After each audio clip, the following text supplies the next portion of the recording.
Hello future leaders, welcome to Unacademy. मेरा नाम है Yuvraj Singh Shekhawat and remember, be a spokesperson for India. अब आप सभी को पता होगा कि ब्रिक्स की जो समिट है वो अभी ब्राजील में आयोजित कराई जा रही है, जिसको हमारे प्रधानमंत्री नरेंद्र मोदी साहब भी अटेंड कर रहे हैं। अब जब भी मैंने कहा है कि कोई भी न्यूज़ आपको देखने को मिलती है न्यूज़पेपर्स के अंदर, उससे पहले आपको अंडरस्टैंडिंग होनी चाहिए चीज़ों की, तभी आप उस न्यूज़ आर्टिकल को या फिर उस न्यूज़ को कॉम्प्रहेंसिवली समझ पाओगे। और मैं हमेशा अपने जब भी वीडियोस लाता हूं उसमें ऐसी ही बात करता हुआ गया हूं और इस बार भी ऐसा ही करूंगा, जिससे कि आपको अंडरस्टैंड हो कि क्या चीज़ें हो रही हैं और क्यों चीज़ें हो रही हैं। लेकिन खास बात यह है इस समिट की कि इसमें जो दो मोस्ट पावरफुल लीडर हैं, एक आपके चाइनीज प्रेसिडेंट जी जिनपिंग और दूसरा आपका रशियन प्रेसिडेंट व्लादिमीर पुतिन, ये दोनों के दोनों मिसिंग हैं, यानी कि दोनों ने ही अटेंड नहीं करी है इस समिट को फिजिकली। वहीं पे जब चाइनीज प्रेसिडेंट की बात करते हैं तो जब से वो 2012 में पावर में आए हैं, उसके बाद पहली बार ऐसा हमें देखने को मिल रहा है कि उन्होंने ब्रिक्स समिट को मिस किया है। हालांकि जब इंडिया और चाइना के बीच में जब डिप्लोमेटिक रिलेशन बहुत ही ज़्यादा रॉक बॉटम हिट कर चुके थे, जब हमें बॉर्डर डिस्प्यूट देखने को मिलते हैं, उस टाइम पे भी ऐसी सिचुएशन नहीं हुई थी जो आज हमें देखने को मिल रही है।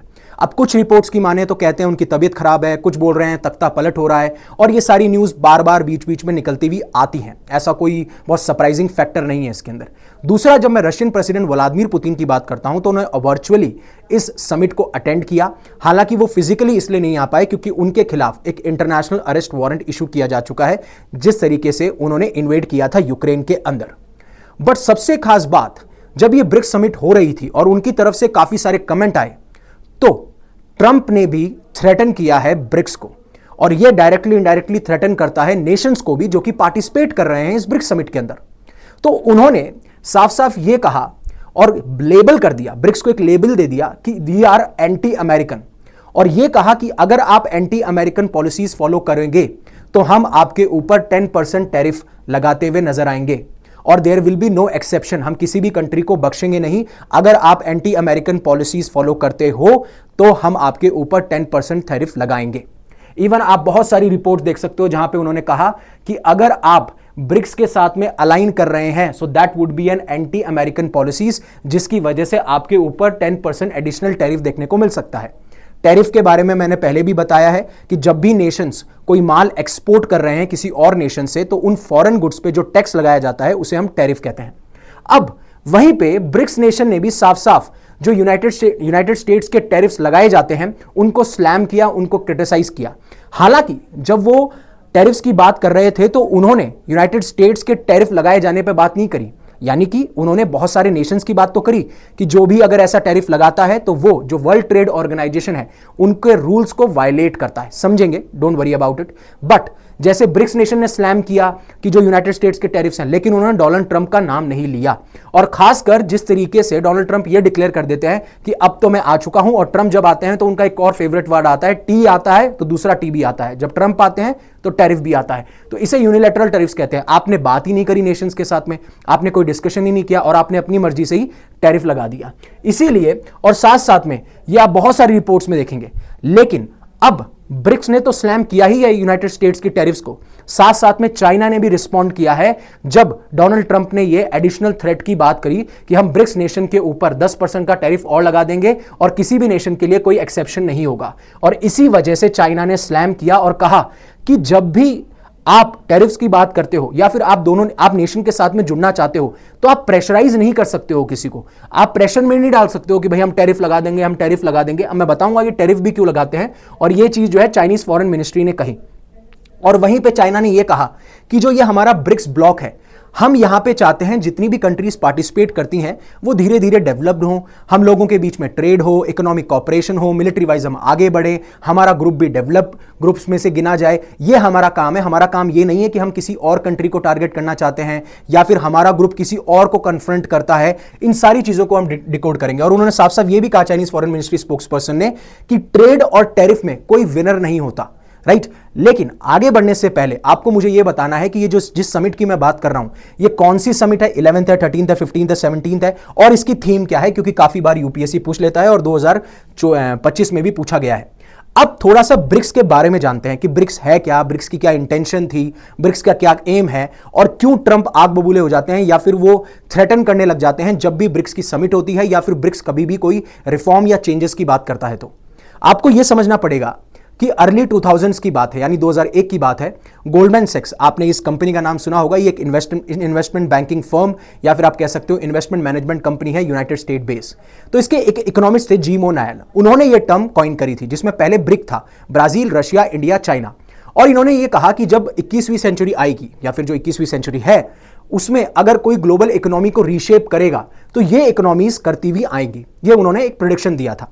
हालांकि उस टाइम उन्होंने ये साफ साफ कहा था कि ये इकोनॉमीज इतनी पावरफुल नहीं है, बट आने वाले टाइम पे ये इकोनॉमीज पावरफुल होंगी, और ये चीज उन्होंने कही। वहीं पे 2010 के अंदर साउथ अफ्रीका इस ग्रुपिंग का पार्ट बनता है और तब से हम इसे ब्रिक्स कहते हैं। और फिर रेगुलर बेसिस पे ब्रिक्स की समिट देखने को मिलती है, जहां पे ये नेशंस जो भी इश्यूज इनके बीच में होते हैं उनको सॉर्ट आउट करने की कोशिश करते हैं, कैसे ये इकोनॉमिकली, पॉलिटिकली या फिर जो भी ग्रुप के लेवल पे जितने भी नेशंस हैं वो एक साथ कैसे ग्रो कर सके, एक साथ कैसे कॉपरेशन हम आगे बढ़ाया जा सके। अब सबसे इंपॉर्टेंट बात यह है कि अभी अगर आप देखेंगे तो बहुत सारे मेंबर्स जुड़ चुके हैं, जिसमें चाइना है, आपका सऊदी अरेबिया है, इथोपिया है, ईरान है, इजिप्ट है, इंडोनेशिया है, बहुत सारे ऐसे मेंबर्स जुड़ चुके हैं। आप मुझे कमेंट सेक्शन में बताइएगा कितने टोटल मेंबर्स हैं। अब इसका इंटेंशन क्या था, क्या एम था? अब जब आप देखेंगे एक लेवल पे कि जब भी आप किसी ग्रुपिंग की बात करते हैं, फॉर एग्जांपल आपने G7 की बात करी, आपने G20 की बात करी, आपने नेटो की बात करी या फिर और काफी सारी ग्रुपिंग्स भी, तो उसमें आपको वेस्टर्न डोमिनेंस देखने को मिलेगा। यानी कि यूनाइटेड स्टेट जैसे नेशंस हो गए या फिर आप कह सकते हो वेस्टर्न नेशंस हो गए, फ्रांस, जर्मनी, राइट, इटली, ये सारे नेशंस का पार्टिसिपेशन आपको देखने को मिलता है। आपको उन नेशंस का पार्टिसिपेशन नहीं देखने को मिलता मोस्टली जो अफ्रीकन कंट्रीज हैं, जो एशियन कंट्रीज हैं, जो लेटिन अमेरिकन कंट्रीज हैं, राइट, जिन्हें हम ग्लोबल साउथ भी रेफर करते हैं। ग्लोबल साउथ का मतलब क्या है? ग्लोबल साउथ का मतलब मैं उन डेवलपिंग इकोनॉमीज की बात कर रहा हूं जो अभी इमर्ज हो रही हैं, और हिस्टोरिकली ये कहा जाता है ग्लोबल साउथ के रेफरेंस में कि ये अगर इतिहास उठा के देखेंगे तो काफी बार इन कंट्रीज को कॉलोनाइज किया गया, यानी कॉलोनी बनाया गया, या फिर इकोनॉमिकली लेवल पे ये डिसएडवांटेजियस पोजीशन पे रही एज कंपेयर टू आप जब ग्लोबल नॉर्थ की बात करते हैं, जहां पे आपको यूनाइटेड स्टेट्स, यूरोपियन नेशंस दिखते हैं जो कि रिच हैं और डेवलप्ड नेशन है, और ग्लोबल साउथ जो कि अभी डेवलपिंग है, ज्यादा रिच नहीं है और हिस्टोरिकली इनको कॉलोनाइज किया गया था। तो जब देखा जाता है कि यार मोस्टली जितने भी ग्रुप्स हैं उनमें आपको वेस्टर्न डोमिनेंस देखने को मिलती है, तो यह डिसाइड किया जाता है कि हमें भी ब्रिक्स बनानी पड़ेगी। तो जो ऐसा मैंने आपको बताया, पहले ब्रिक होता है, फिर ब्रिक्स होता है, और अब तो 10-11 मेंबर्स हो चुके हैं एक साथ। अगर एज ऑफ नाउ बात करें तो पहली बात यह की जाती है कि जिस तरीके से वेस्टर्न नेशंस का डोमिनेंस बाकी ग्रुप्स में देखने को मिलता है उसको काउंटर करने के लिए बनाया गया। दूसरी बात यह कही जाती है कि जिस तरीके से आप कहते हैं कि या तो यूनिपोलर वर्ल्ड होगा या फिर बाइपोलर वर्ल्ड होगा, या फिर पावर एक ही नेशन के पास होगी या 2 नेशन या 3 नेशन, यहां पे ब्रिक्स चाहता है कि पावर जो हो वो डिस्ट्रीब्यूटेड हो बहुत सारे नेशंस में, जिससे कि बैलेंस बना रहे ग्लोबल वर्ल्ड ऑर्डर में। तो दूसरा इनका मकसद यह है कि हमें चाहिए मल्टीपोलर वर्ल्ड। और तीसरी बात करते हैं कि जो ग्लोबल साउथ के लोग हैं, जो ग्रुप ऑफ कंट्रीज हैं जो कि डेवलपिंग इकोनॉमीज हैं, इमर्जिंग इकोनॉमीज हैं, और हिस्टोरिकली मैंने बताया इनको कॉलोनीज बनाया गया था, लैटिन अमेरिकन कंट्रीज हो गई, एशियन कंट्रीज हो गई, इनकी वॉइस को रिप्रेजेंट किया जाए बड़े बड़े फोरम्स में। यहां तक कि ये 3 बातें थी जिसकी वजह से बनाया गया। और इवन ये डिमांड भी करते हैं, रिफॉर्म्स की बात भी करते हैं। जैसे धीरे धीरे ग्रो होते गए तो इन्होंने रिफॉर्म्स की बात करी कि जो IMF है, WTO है, नेटो है या G7 है, इनमें आपको रिफॉर्म्स लेके आने चाहिए, यूनाइटेड नेशंस में आपको रिफॉर्म्स लेके आने चाहिए। आपको इन ग्लोबल साउथ की जो वॉइसेज है, जो डिमांड है, उनको भी आपको रखना चाहिए और उनको कंसर्न करना चाहिए, कंसर्न मान के उनको एड्रेस करना चाहिए, उनके जितने भी ग्रीवांसेस हैं। इसीलिए इस ब्रिक्स को बनाया गया। और अगर मैं ब्रिक्स की ताकत की बात करूं, राइट, कि ब्रिक्स में क्या पावर है या ब्रिक्स क्या है, तो आपको यह समझना पड़ेगा एट प्रेजेंट अगर 100% कोई पॉपुलेशन है तो 45% पॉपुलेशन इन्हीं नेशंस में रहती है। सेकंड, अगर 100% जीडीपी की मैं बात करूं तो 35% जीडीपी इन नेशंस के द्वारा कंट्रीब्यूट की जाती है। और तीसरी सबसे बड़ी बात, अगर ये सारे नेशन एक साथ आ जाएं, military wise, economic wise, politically wise, तो जो यूनाइटेड स्टेट्स और EU की डोमिनेंस है उसको भी ये अंडरमाइन कर सकते हैं। ये ताकत ये रखते हैं। और जिस तरीके से इन्होंने अपने इंटेंशंस को दर्शाया, अपने एम को दर्शाया कि हम साथ साथ तो ग्रो होंगे बट हम रिफॉर्म्स की भी डिमांड करेंगे, और जिस तरीके की रिफॉर्म्स की डिमांड कर रहे हैं वहां पे आप देखेंगे कि वेस्टर्न नेशंस की जो डोमिनेंस है उसको चैलेंज लगेगा।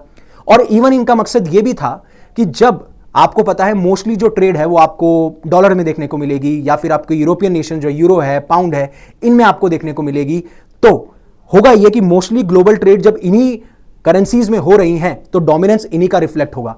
और इसीलिए इन्होंने यह भी डिसाइड किया था कि हम अपनी कोई लोकल करेंसी या ब्रिक्स करेंसी लेके आएंगे जो कि हमारे लिए फ्रूटफुल होगा, राइट, हमारे ट्रेड के लिए फायदेमंद होगा। या फिर हम लोकल करेंसीज में, या फिर हम कह सकते हैं अपनी करेंसी में, कभी रुपी में, कभी रबल में, इनमें हमने डील कर लिया, ट्रेड कर लिया। लेकिन यही चीज एक ऐसा ग्रुप जो कि काउंटर करता है वेस्टर्न डोमिनेंस को, तो यूनाइटेड स्टेट्स को पसंद नहीं आएगा। आप बात करते हो मल्टीपोलर वर्ल्ड को, यूनाइटेड स्टेट्स चाहता है अपनी हेजेमनी हमेशा से। तीसरा, आप चाहते हो कि क्या नाम है, लोकल करेंसी या ब्रिक्स करेंसी में डील करो, यूनाइटेड स्टेट्स चाहता है कि उसके डॉलर की डोमिनेंस कमी ना हो, और ऐसा ही वेस्टर्न नेशंस भी चाहते हैं, और इसीलिए उनको थ्रेट लगता है ब्रिक्स। तो ब्रिक्स जब भी आगे बढ़ने की बात करता है तो ऐसे आप डोनाल्ड ट्रंप को देखेंगे कि वो थ्रेट करते हुए नजर आएंगे, वेस्टर्न नेशंस हमारे ऊपर डोमिनेट करते हुए नजर आएंगे। और ये चीज हमने बार बार कही है कि we are not targeting any third country, we are just talking about and taking the steps in that direction where we could grow, right? हम सारे नेशन जो हैं एक साथ ग्रो हो सके। अब आगे जानने से पहले कि किस तरीके से चीजें अनफोल्ड हुई हैं आज के प्रेजेंट कंटेक्स्ट में, मैं आपको समझा चुका हूं कि क्या कंटेक्स्ट था और फिर क्या स्टोरी है, जिससे अब आप चीजों को समझ पाएं। तो उससे पहले अनअकैडमी आपके लिए लेके आया। अगर आप यूपीएससी की तैयारी करना चाहते हैं तो आप हमारे साथ में मिलकर कर सकते हैं 19,999 में, जिसमें आपको 12 मंथ्स का फ्री एक्सटेंशन मिल जाएगा। और ये ऑफर जो है 9 जुलाई को एंड हो रहा है। और अगर आपको मैक्सिमम डिस्काउंट चाहिए तो आप मेरा कोड यूज कर सकते हो YUVI, यूवी पाजी वाला यूवी, उन्होंने मार दी 50। ऐसे ही हमारे बाकी बैचेस भी चल रहे हैं। आरंभ बैच जो कि 9 जुलाई को शुरू हो रहा है, और फाउंडेशन बैच इंग्लिश के अंदर जो कि 9 जुलाई को शुरू हो रहा है। अब जैसा यूएस प्रेसिडेंट ने यह कहा कि कोई भी कंट्री अगर ब्रिक्स नेशन के साथ में अलाइन करेगा तो that will be an anti American policy. अब मुझे आप एक बात बताइए, ब्रिक्स नेशन जो कि एक ग्रुपिंग है जो कि अपने डेवलपमेंट की बात करते हैं, अपने भले की बात करती है, अपनी वेलफेयर की बात करती है, 21st सेंचुरी में रिफॉर्म्स की बात करती है, तो इससे आपको प्रॉब्लम क्यों होनी चाहिए? और दूसरी बात, हमारे साथ में कोई भी अलाइन करेगा ब्रिक्स नेशन के साथ में तो आप उसे एंटी अमेरिकन पॉलिसी बोल दोगे। तो ऐसे तो हम भी बोल देंगे, अगर यूनाइटेड स्टेट्स के डोनाल्ड ट्रंप ने अगर ये कोई स्टेटमेंट दिया तो that is anti India, that is anti BRICS, right? That's why United States के पास में पावर है, उनकी हेजेमनी काफी टाइम से एस्टेब्लिश्ड है, चाहे से वो डॉलर के टर्म्स में हो, चाहे से उनके इन्फ्लुएंस के टर्म्स में हो, चाहे से वो मिलिट्री के टर्म्स में हो। इसीलिए आज वो थ्रेटन कर पाते हैं, और वो नहीं चाहते कि ये जो जितने ग्रुपिंग्स बन रहे हैं, जितने नेशन एक साथ आ रहे हैं, वो उनकी हेजेमनी को चैलेंज करें, उनके डोमिनेंस को चैलेंज करें। इसलिए ये चीज ताकत दिखाते हुए नजर आते हैं, जहां पे वो एडिशनल 10% टैरिफ की बात कर रहे हैं कि भैया आपके अगर प्रोडक्ट्स हमारे एंटर करेंगे तो आपके 10% हम महंगे कर देंगे, एंड देन आपकी इंडस्ट्रीज जो है वो तबाह हो जाएगी। यही कहा उन्होंने कि अगर कोई भी कंट्री अपने आपको इन एंटी अमेरिकन पॉलिसीज के साथ में अलाइन करता है तो हम आपके ऊपर 10% टैरिफ लगाएंगे, कोई एक्सेप्शन हमको देंगे नहीं। हालांकि ट्रूथ सोशल के ऊपर जो उनका सोशल मीडिया प्लेटफॉर्म है डोनाल्ड ट्रंप का, उन्होंने साफ साफ ना तो क्लैरिफाई किया है ना एक्सपेंड किया है कि एंटी अमेरिकन पॉलिसीज क्या होती हैं। वहीं पे ब्रिक्स ब्लॉक की जब मैं बात करूं जो डेवलपिंग नेशंस का है, उन्होंने कंडेम किया, निंदा करी जिस तरीके से आप यूनिलैटरली टैरिफ लगाते जा रहे हो। और इवन ये भी कहा, उन्होंने यूएस प्रेसिडेंट डोनाल्ड ट्रंप का नाम नहीं लिया, लेकिन इस ग्रुप ने काफी सारी चीजें बात करी कि जो ईरान के ऊपर अटैक्स हुए उसकी निंदा करते हुए पाए गए। इवन रशिया को हालांकि उन्होंने क्रिटिसाइज नहीं किया, बट उन्होंने जो रशिया यूक्रेन वॉर है उसके बारे में भी मेंशन करते हुए पाए गए। और वहीं पे ब्रिक्स ने पहलगाम टेरर अटैक को भी कंडेम करते हुए कहा कि हमें कलेक्टिव एक्शन लेने पड़ेंगे, ये जरूरत है जिससे हम टेररिज्म को फाइट कर सके, और ग्लोबल लेवल पे हमें यूनाइट होना पड़ेगा। वहीं पे जो ये 2 डे समिट है, जहां पे मैंने आपको बताया कि किस तरीके से चाइनीज प्रेसिडेंट और रशियन प्रेसिडेंट जो है मिसिंग थे, बट इंपॉर्टेंट बात यह है कि जिस तरीके से ये जो डिक्लेरेशन हुई है, राइट, ये एक सीरियस कंसर्न रेज करता है। जहां पे ये जो टैरिफ्स, यूनिलैटरल टैरिफ्स लगा रहे हो, आप अपनी मर्जी से टैरिफ्स लगा दे रहे हो, तो ये वर्ल्ड ट्रेड ऑर्गेनाइजेशन के जितने भी रूल्स हैं उनको वायलेट करता है। फॉर एग्जांपल, WTO हमेशा से चाहता है कि जो ग्लोबल ट्रेड हो वो फ्री फ्लो हो, ज्यादा उसमें डिसरप्शन ना आए, ना सप्लाई चेन के लेवल पे, ना टैरिफ के लेवल पे। लेकिन यही चीज जो टैरिफ की धमकी है या थ्रेटन करना है, ये करती क्या है? ये रेस्ट्रिक्शन लगा देती है, ग्लोबल ट्रेड को रिड्यूस कर देगी, फिर उसका सप्लाई चेन डिसरप्ट हो जाएंगे, अनसर्टेनिटीज इंट्रोड्यूस कर दी जाएगी, और उसी पे चाइना ने साफ साफ स्लैम करते हुए पाए गए हैं। एंड इवन चाइना ने साफ साफ ये कहा कि हम किसी थर्ड कंट्री को टारगेट नहीं कर रहे हैं। और जो यूनाइटेड स्टेट्स का जो ये थ्रेट करने का तरीका है ना कि 10% हम लगा देंगे कंट्रीज के ऊपर जो ऐसा करेंगे, तो ये बिल्कुल गलत है, ऐसा नहीं करना है। अगर आप कोवर्जन करोगे, आप फोर्सफुली करोगे, तो आपके साथ कोई भी ट्रेड नहीं कर पाएगा। और ब्रिक्स एक इंपॉर्टेंट प्लेटफॉर्म है when it comes to cooperation among emerging markets and developing countries. ये चाइनीज फॉरेन मिनिस्ट्री ने भी साफ साफ कहा, और ये रिस्पॉन्ड जब उनसे बातचीत करी जाती तब कहा रहा कि जो ये ट्रंप के टैरिफ हाइक थ्रेट्स की आप बात कर रहे हो, इसमें कोई भी विनर नहीं होने वाला है। जब भी आप ट्रेड और टैरिफ में वॉर इंट्रोड्यूस करने की कोशिश करोगे, स्पेशली टैरिफ के थ्रू, तो अल्टीमेटली कोई भी जीतता हुआ नजर नहीं आएगा। बट सबसे इंपॉर्टेंट बात यह है कि जब मैं ट्रेड और टैरिफ वॉर की बात करता हूं तो इससे निकल के आता है प्रोटेक्शनिज्म। अब प्रोटेक्शनिज्म एक इकोनॉमिक पॉलिसी है जिसमें आप अपनी इंडस्ट्रीज को, अपनी जॉब्स को बचाना चाहते हो, प्रोटेक्ट कर रहे हो। और प्रोटेक्ट कैसे करोगे? कुछ ना कुछ रेस्ट्रिक्शंस लगा के। या तो आप टैरिफ लगा दोगे जिसमें फॉरेन प्रोडक्ट्स पे टैक्स लगेगा, या फिर आप कोटा लगा दोगे। मान लीजिए आप पहले 500 सेब मंगा रहे थे, अब आपने बोला कि इस कंट्री से मैं सिर्फ 200 सेब ही मंगाऊंगा। या फिर आप बहुत रेस्ट्रिक्शंस लगा दोगे, बहुत ज्यादा कड़े कानून ले आओगे, बैन लगा दोगे। इस तरीके से आप क्या करते हो? फॉरेन गुड्स की एंट्री अपने मार्केट के अंदर बंद या कम करने की कोशिश करते हो। क्यों? क्योंकि आप चाहते हो कि एक तो हमारी इंडस्ट्रीज धीरे धीरे रिलायंस, मतलब धीरे धीरे अपनी इंडिपेंडेंट हो, हमारी इंडस्ट्रीज ही ये जो फॉरेन गुड्स हैं जिन पे हम डिपेंड कर रहे हैं वो बना पाएं। और हमारी इंडस्ट्रीज अगर बना पाएंगी तो हमारी रिलायंस भी कम होगी इन नेशंस के ऊपर, और धीरे धीरे हम बाकी लोगों को भी जॉब्स दे पाएंगे। और इसी चीज को ध्यान में रखते हुए ये टैरिफ वॉर या ट्रेड वॉर चलाई जाती है। बट अल्टीमेटली ये डिसरप्ट करती है ट्रेड को, अल्टीमेटली ये सप्लाई चेन को डिसरप्ट करती है। इसीलिए प्रोटेक्शनिज्म, एक्सट्रीम प्रोटेक्शनिज्म भी सही नहीं है। हमें एक बैलेंस बनाने की जरूरत है जो कि बहुत इंपॉर्टेंट है। तो ये चीज मैं आपको समझाना चाहता था। Thank you very much for giving me your precious time. Thank you, take care, stay safe, stay happy.